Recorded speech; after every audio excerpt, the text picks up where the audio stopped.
Good morning. Welcome to Morning Manna. It's Friday's version. We're going to pick up in James chapter 2, verses 14 through, we're going to go all the way through verse 19. It says this: "What good is it, my brothers and sisters, if someone claims to have faith but no deeds?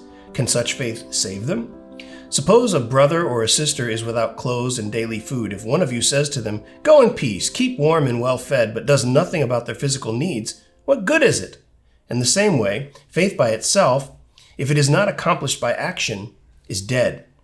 Verse 18 says, "But someone will say, 'You have faith, I have deeds. Show me your faith without deeds, and I will show you my faith by my deeds. You believe that there is one God. Good, even the demons believe that and shudder." Now, James, this is what we're talking about, that faith without works is dead. We kind of understand that, and I don't think too many Christians really doubt that. They shouldn't doubt that.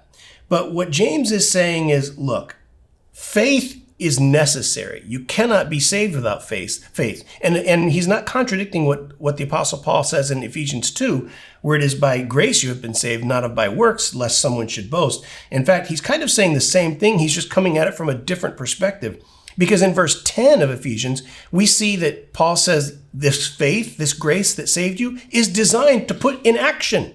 And that's where James kind of picks up and he says, look, that you have faith is great, but prove it to me by what you do. Be active in your Christianity. Be that kind of a person. Don't just take the grace that saved you and put it in your pocket. No, be about giving to someone. He goes further on when he's talking about what good is it if someone comes to you and says they're hungry and you're like, well, I'll pray for you to be hungry while you've got a cupboard full of food that could satisfy and meet the need. That's what James is saying. He's like, look, grace is tremendous. It is the greatest of things, but I'm going to judge the tree by its fruit. What are you doing with that grace? And that's your devotion for this week. That's really what it is. What are you doing with what God has given you? And I'm not talking about your assets or your influence or your finances. I'm just talking about with those things that God has trusted you with. What are you doing with them? Are you active with them? Are you sharing them?